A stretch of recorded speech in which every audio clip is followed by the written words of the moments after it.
अस्सलाम वालेकुम, मैं हूं हमास और आप देख रहे हैं क्रिप्टोफिकर। आज की इस वीडियो में थोड़ा सा चैनल का इंट्रोडक्शन देंगे और साथ में जो है वो दिसंबर को थोड़ा सा डिस्कस करने की कोशिश करेंगे। अगर आप देखें तो हमारे चैनल को ओपन करें तो आपको मल्टीपल जो है वो क्रिप्टो न्यूज़ अपडेट के हवाले से वीडियोस नज़र आएंगी, जो 15 मिनट से लेकर 5 मिनट और कभी कभार 20 मिनट तक की भी होती हैं, उससे ज़्यादा की भी होती हैं।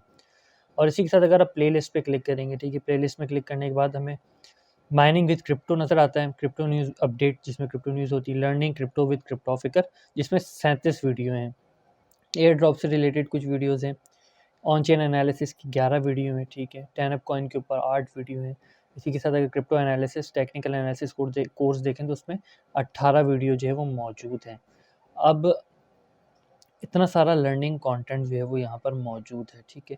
अब जो भी हमारी डेली क्रिप्टो न्यूज़ की वीडियो होती है वो उन तमाम चीज़ों पे बेस्ड होती है। ये वही समझ सकता है जिसको थोड़ी बहुत क्रिप्टो की नॉलेज हो या फिर उसने इन तमाम चीज़ों को कवर अप किया हो। साथ में जो है वो अगर आप फेसबुक ग्रुप का गाइड सेक्शन देखेंगे तो वो उससे भी ज़्यादा जो है वो डीप है और काफ़ी ज़्यादा डिटेल लिटरेचर के साथ जो है वो मौजूद है, जिसमें डिफरेंट कंटेंट क्रिएटर्स के हवाले से भी जो वो चीज़ें मेंशन है। आप चाहो तो उनको भी जाके जो है वो फॉलो अप कर सकते हो। तो तमाम चीज़ें ओपनली डिस्क्राइब्ड हैं। अब थोड़ा-सा एक और चीज़ को मैं आपके साथ शेयर करता चलूँ कि वीडियो होती है, ये देखें 16 मिनट की वीडियो, ये 15 मिनट की वीडियो, अगर इसको और ज़्यादा डिटेल में आपके साथ शेयर किया जाएगा तो ये वीडियो 1 घंटे से लेकर जो है वो 1.5 घंटे की भी जो है वो हो सकती है, और जो इतना ज़्यादा इस करंट सिचुएशन में इतने सब्सक्राइबर्स के साथ जो है वो फिज़िबल नहीं है। हम काफ़ी सारी चीज़ों पे और भी काम कर रहे हैं, तो आने वाले वक़्त में जिस हिसाब से वो शेयर होंगी, आपको जो है वो पता लगता जाएगा। लेकिन ज़ाहिर-सी बात है कि वो चीज़ें जो है वो एडवांस होती हैं और हमारी हर आने वाली वीडियो जो पुरानी वीडियो से काफ़ी ज़्यादा एडवांस होती है। और इन तमाम चीज़ों से अगर हट के भी देखें, अगर आपको क्रिप्टो आती भी है या आप किसी ऐसे बंदे को जानते हैं जिसको क्रिप्टो आती है, तो हमारा कंटेंट इस लेवल का है कि वो भी जो है वो कहीं न कहीं चौंकेगा कि ये चीज़ हमने पहले नहीं देखी थी, ये इस वेबसाइट को हमने पहले नहीं देखा था, इस तरह का रिव्यू हमने पहले नहीं देखा था। तो उसके पीछे हमारी काफ़ी सारी मेहनत है, जो कि एक दिन में नहीं हुई, हमने कई महीनों में जो है वो रेगुलरली इस पे जो है वो काम करके तमाम कंटेंट जो है वो हम क्रिएट करते हैं। और ज़ाहिर-सी बात है कि जब इतनी मेहनत करके तमाम कंटेंट को क्रिएट किया जाता है, तो अगर कोई एक नया बंदा आएगा जिसको कुछ भी नहीं पता क्रिप्टो का, तो ज़ाहिर-सी बात है कि इतनी सारी चीज़ों को एक साथ देख के वो कहीं न कहीं घबराएगा। तो हम कभी भी किसी को जब डिस्करेज नहीं करते, तमाम चीज़ें जो नए लोग हैं उनके लिए भी मौजूद हैं, टेक्निकल एनालिसिस में मौजूद है, ऑन चेन एनालिसिस में मौजूद है, लर्निंग भी मौजूद है, ग्रुप गाइड भी मौजूद है। अब आने वाले वक़्त में डिस्कॉर्ड आने वाला है, लेकिन डिस्कॉर्ड में जो है वो हर किसी को एंट्री उस तरीके से नहीं होगी जैसे फेसबुक ग्रुप में हो जाती है, लेकिन होगा सब कुछ फ्री ऑफ कॉस्ट। अब थोड़ा-सा दिसंबर को डिस्कस कर लेते हैं। दिसंबर को कुछ इस तरीके से मैं आपके साथ डिस्कस करता हूँ कि क्रिसमस 25 दिसंबर को हमें नज़र आता है, ठीक है। यूएसए की गवर्नमेंट क्या कहती है, 5 दिसंबर, 6 दिसंबर, 8 दिसंबर, 12 दिसंबर बुरा दिन साबित हो सकता है उसके बाद का, और उसके बाद हमें रियल अर्निंग नज़र आ सकती है, ठीक है। मल्टीपल सेलिंग ऑप्शंस हमें नज़र आ सकते हैं, सेलिंग प्रेशर हमें देखने को मिल सकता है, क्योंकि लोग स्पेंड करना चाहेंगे क्रिसमस के ऊपर अपनी जो भी सेविंग होगी ईयरली की। द रियल क्योंसिटी ने एफटीएक्स को काफ़ी ज़्यादा टारगेट किया है, और साथ में इनका ये कहना है कि गोल्ड में इन्वेस्टमेंट होनी चाहिए, बिटकॉइन में इन्वेस्टमेंट होनी चाहिए, पेपर में इन्वेस्टमेंट जो है वो नहीं होनी चाहिए। अगर आपको कुछ भी किसी भी चीज़ में इन्वेस्टमेंट हो, किसी भी चीज़ में सेविंग हो, पेपर में सेविंग ना हो, मीन्स दैट कि पेपर मनी में सेविंग ना हो, आप कहीं पे भी हो। अब थोड़ा-सा इसको पहले भी हमने शेयर किया था कि US treasury secretary says the crypto industry doesn't have adequate regulations. ऐसी बात है, रेगुलेशन नहीं, रेगुलेशन होगी तो क्रिप्टो कहते ही उसको हैं जो अनरेगुलेटेड ही रहे, डिसेंट्रलाइज़्ड सिस्टम कहते ही उसी को हैं। क्रिप्टो की रेगुलेशंस ऐसी बात है काफ़ी मुश्किल से होगी, इतना आसान नहीं है। सपोज़ दैट के कोई रेगुलेशन हो जाए कि बिटकॉइन की माइनिंग ऐसे नहीं होगी और ऐसे होगी, तो नहीं हो सकती। बिटकॉइन की माइनिंग जैसे होती है वैसे ही होती रहेगी। इतने बड़े हैश रेट को जो है वो कवर अप करने के लिए उतनी बड़ी इन्वेस्टमेंट भी जो है वो चाहिए होगी। तो क्रिप्टो रेगुलेशन आने वाले वक़्त में बहुत ज़्यादा फ्लक्चुएट करेगी और उसको आपके साथ शेयर करने में मज़ा भी आएगा, क्योंकि इन तमाम चीज़ों को तकरीबन हम आपके साथ मई से पहले से शेयर आउट कर रहे हैं, और इस वक़्त जो दिसंबर चल रहा है, अब ज़ाहिर-सी बात है स्लो जिस हिसाब से डेवलपमेंट होती है, हम आपके साथ जो तमाम चीज़ों को शेयर करते हैं। जो पुराने लोग हैं, वो कहीं न कहीं तमाम बातों को याद रखते हैं, जिस तरीके से उन्होंने इथीरियम मर्ज आने से पहले हमने डॉज कॉइन और LTC coin proof of work को डिस्कस किया था आपके साथ, कि इथीरियम के जाने के बाद प्रूफ ऑफ वर्क कॉइन में जो है क्या-क्या इन्वेस्टमेंट आ सकती है, और इथीरियम मर जाने के बाद इथीरियम का इनिशियली क्या हाल होगा। एसबीएफ, एफटीटी, एफटीएक्स, अब थोड़ा-सा समझ लें रियल क्योंसिटी डोनाल्ड ट्रंप ग्रुप के हैं और एफटीएक्स जो है वो बाइडेन ग्रुप का है। जब तक बाइडेन है, एफटीएक्स को कहीं न कहीं होप रहेगी कि एफटीएक्स परफ़ॉर्म करता रहे, लेकिन अगर बाइडेन जाते हैं और ट्रंप आ जाता है तो एफटीएक्स की खैर नहीं है। साथ में इनका वही इस चीज़ को पहले शेयर कर दिया था कि गोल्ड में इन्वेस्टमेंट होनी चाहिए। अब अच्छी खबर एफटीएक्स के हवाले से ये है कि इनका ये कहना है कि अब ये विथड्रॉल वगैरह जो है वो could be open up today, could be. Open हो जाता है तो बहुत ही अच्छी बात होगी क्रिप्टो के लिए। ओवरऑल बहुत ज़्यादा जो है वो न्यू इन्वेस्टर का जो है वो इंटरेस्ट इंक्रीज़ होगा यूएसए के अंदर जो इन्वेस्टर है उनका। अगर आप देखें तो हमें मल्टीपल जो है वो चीज़ें ग्रीन नज़र आती हैं जो कि एक्सपेक्टेड है, लेकिन आज मार्केट करेक्शन कर सकती है इस ग्रीन के बाद। यूएस टेक 30 को देखें तो वो स्टिल फ्यूचर इंडिसेस नेगेटिव में, बाकी इंडिसेस जो है पॉजिटिव नज़र आते हैं। ओवरऑल परफॉर्मेंस क्या रही तो डॉ जोन्स ने बहुत ज़्यादा परफॉर्म किया, बाकी नैस्डैक ने परफॉर्म किया, एस एंड पी 500 इंडेक्स ने परफॉर्म किया। अभी परफॉर्मेंस 600 आवरली मूविंग एवरेज के हिसाब से किस तरीके से चल रही है उसको भी डिस्कस कर लेंगे। तकरीबन 14 दिसंबर को जो है वो फेड इंटरेस्ट रेट जो है वो अपने इंटरेस्ट रेट को अनाउंस करेगा। अब लास्ट जो एफएमसी की मीटिंग जिसके बाद मार्केट ने जो है वो साइडवेज मूवमेंट ली है।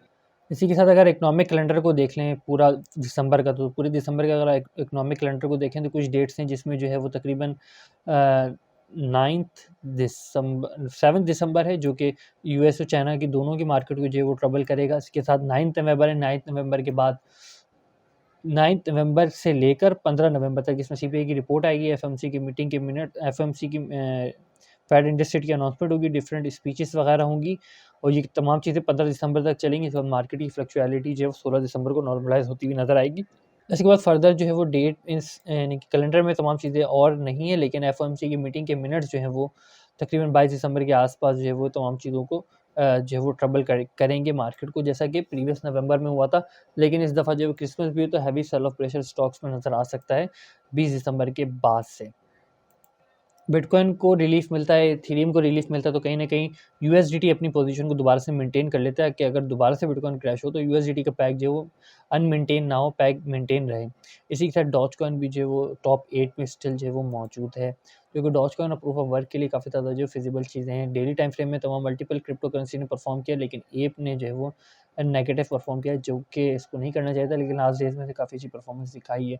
इथेरियम 7% के साथ है, बीटीसी 2.6% के साथ है। ये बीटीसी का वीकली टाइम फ्रेम अगर आप देखो तो ये कोई अच्छी सिचुएशन बीटीसी के हिसाब से नहीं। बीटीसी जो है वो जहाँ ऑल्ट कॉइन्स को तो रिलीफ दे रहा है, लेकिन बीटीसी कहीं न कहीं जो है वो फिर जितनी जल्दी इसने ऑल्ट कॉइन को रिलीफ दिया उतनी जल्दी जो है वो क्रैश भी कर सकता है। बिटकॉइन डोमिनेंस के हिसाब से तमाम चीज़ों को मैं आपके साथ जो है वो शेयर कर रहा हूँ। बाय फ्लो को देखें तो बाय फ्लो में स्टिल जो है वो बाइनेंस वर्सेस बीटीसी तमाम चीज़ें चल रही हैं इस वक्त। अगर देखें तो बीटीसी, मैटिक, ड्रीम, आडा, एक्सआरपी में बाइनेंस के थ्रू जो इन्वेस्टमेंट हो रही है, मतलब रिटेल ट्रेडर जो है उसमें इन्वेस्टमेंट कर रहा है।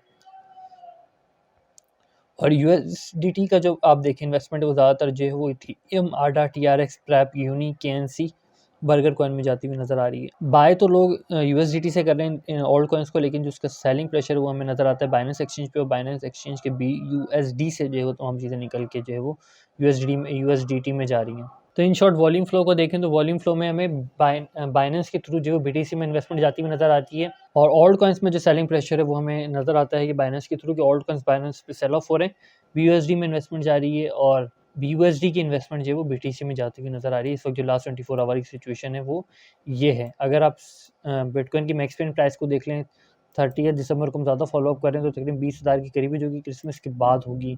उससे पहले की 16 दिसंबर की देखें तो 16,500 पर है। तो अगर ये फ्लक्चुएट होती है 30 दिसंबर की मैक्सिमम प्राइस, तब हालात बहुत बुरे हो सकते हैं।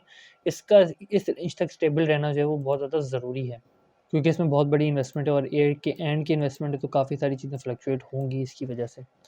थोड़ा सा बिटकॉइन को देख लें तो S&P 500 इंडेक्स में हमें out of the way performance जो नज़र आती है, ऑल दो के देखिए तो एक सर्टेन जंप नज़र आता है जो कि अनएक्सपेक्टेड है। नेक्स्ट ये नज़र आता है अगर फिर इसी रेंज से ही डबल टॉप की सिचुएशन क्रिएट करके यहाँ से गिरता है तो सिचुएशन बुरी ही है, उसको हम अच्छा कंसीडर नहीं कर सकते। ऑल्दो कि यूजुअली इस तरह की जो विग्स होती हैं वो एक अच्छी सिचुएशन जो क्रिएट नहीं करती। और इतना वॉल्यूम अगर हम लास्ट टाइम देखें तो हमें कभी भी जो है वो इतना वॉल्यूम, इस तरह का वॉल्यूम जो है वो नज़र नहीं आया। लास्ट टाइम हमें देखें तो तकरीबन सेम वॉल्यूम हमें जो है वो 22 सितंबर को नज़र आया था। उसके बाद मार्केट ने जो है वो एक साइडवेज मूवमेंट ली, उसके बाद फिर मार्केट दोबारा से जो क्रैश की। तो आज के दिन भी कुछ इसी तरीके से, लेकिन फेड की इंटरेस्ट रेट की जो इंटरेस्ट रेट को इंक्रीज़ करना है वो स्लो होगा, लेकिन कहीं न कहीं ज़ाहिर-सी बात है इंटरेस्ट रेट तो इंक्रीज़ हो रहा है रेगुलर बेसिस पे, और जब तक इंटरेस्ट रेट इंक्रीज़ होता रहेगा मार्केट जो है वो करेक्शन करती रहेगी। आज के दिन काफ़ी ज़्यादा इंपॉर्टेंट रहेगा, और ओवरऑल देख लेते हैं तकरीबन 9 घंटे 27 मिनट के बाद जो है वो मार्केट अपनी ओवरऑल परफॉर्मेंस जो है वो दिखा देगी। जिस हिसाब से S&P 500 इंडेक्स ने परफॉर्म किया, क्रिप्टो उस हिसाब से परफॉर्म नहीं कर सकी। सेम अगर आज के दिन साइडवेज मूवमेंट रहती है तो आज के दिन बिटकॉइन में परफॉर्मेंस हमें नज़र आ सकती है, लेकिन एक्सचेंजेस को लिक्विडेशन नहीं मिल रही, तो मार्केट जो है वो लिक्विडेशन एरिया की तरफ जाने की जो कोशिश करेगी, ताकि शॉर्ट एंड लॉन्ग दोनों ही जो है लिक्विडेट हों। सेम सिचुएशन हमें नज़र आती है, 5,000 के करीब बीटीसी ने एंट्री ली है, लेकिन थोड़ा-सा ऐसे यहाँ से देख लें तो कॉइनबेस प्रो के वही हालात हैं। बाइनेंस में हमें इन्वेस्टमेंट नज़र आती है, तकरीबन 1 लाख के करीब स्टिल बीटीसी बाइनेंस में एंटर है। 32,000 के करीब बीटीसी जो है वो ओकेक्स में है और उसके बाद जो है वो हुबई में, इनको हमने शेयर किया था। बाकी एक्सचेंज में हमें कोई फ्लक्चुएशन नज़र नहीं आ सकती। और अगर एफटीएक्स को देखें तो एफटीएक्स की बीटीसी वहीं पर है। अगर आप देखना चाहते हैं कि एफटीएक्स में कोई चेंज आई नहीं आई, तो एफटीएक्स में कम से कम 36-38 बीटीसी जो है वो होने चाहिए। और अगर उसको 17 नंबर के साथ काउंट करें, क्योंकि अब इस वक्त बीटीसी का इनफ्लो हो रहा है, बीटीसी जो है वो वापस आ रहा है एक्सचेंजेस के अंदर, तो ये 600 के करीब है। तो इस हिसाब से अगर देखें तो तकरीबन एफटीएक्स में 200 के करीब या 300 के करीब बीटीसी जो है वो होने चाहिए। और अगर एक्सचेंजेस से बीटीसी आउट होता है और ये रिजर्व जो है वो 50 पे या 100 पे आ जाते हैं, जो लो एक्सचेंजेस हैं उनके, तब एफटीएक्स में कम से कम जो है वो 30 बीटीसी जो है वो होने चाहिए।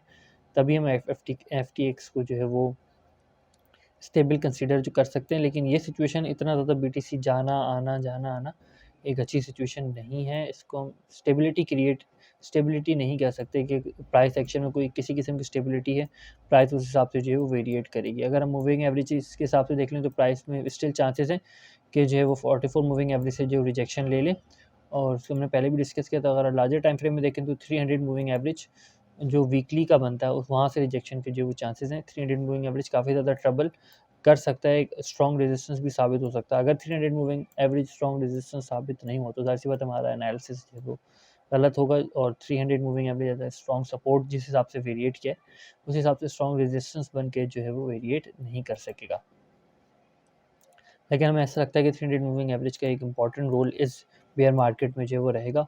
बीटीसी में आज के दिन कोई खासा वॉल्यूम नहीं है। बीटीसी का पॉइंट ऑफ कंट्रोल 16,800 पर है। बीटीसी की प्राइस इस वक्त जो 17,100 पर है वो विदाउट वॉल्यूम है। पीछे बीटीसी की इस प्राइस को बैकअप करने के लिए कोई वॉल्यूम मौजूद नहीं है। वॉल्यूम इसी प्राइस पे बीटीसी को बैकअप करने के लिए मौजूद है, जो कि 16,800 की रेंज है, तो इसको ज़रूर कंसिडर रखिएगा। ऑर्डर बुक देखें तो ऑर्डर बुक का फ्लो जो है वो उसी तरीके से, और बाइंग फ्लो उसी तरीके से नीचे बाइंग सपोर्ट देने के लिए 15,000 16,000 पे ऑर्डर्स मौजूद हैं। लेकिन बीटीसी के जो सेलिंग ऑर्डर्स हैं वो एक तरह की लैडर सिचुएशन में मौजूद हैं, ताकि विग की सूरत में जो है वो शॉर्ट को लिक्विडेट करके दोबारा से जो है वो लॉन्ग को लिक्विडेट जो है वो किया जाए एक ही विग के अंदर। जैसे यहाँ पर आप देखें, हमें जो है वो यहाँ पे शॉर्ट लिक्विडेट होते हुए नज़र आते हैं, लेकिन लॉन्ग लिक्विडेट नहीं होते। लेकिन सीपीआई की रिपोर्ट अगर हम देखेंगे, जब रिलीज़ होती है तब लॉन्ग एंड शॉर्ट जो है दोनों लिक्विडेट होते हैं। वो इसी तरह के ऑर्डर से जो है वो लिक्विडेट होते हैं। आपकी इन तमाम चीज़ों के बारे में क्या राय है, कमेंट में ज़रूर मेंशन कीजिएगा। फिर वक्त तक के लिए इतना ही। इस फ़िक्र को अपनी दुआ में याद रखिएगा। खुदा हाफ़िज़, नासिर फ़ी अमानिल्लाह।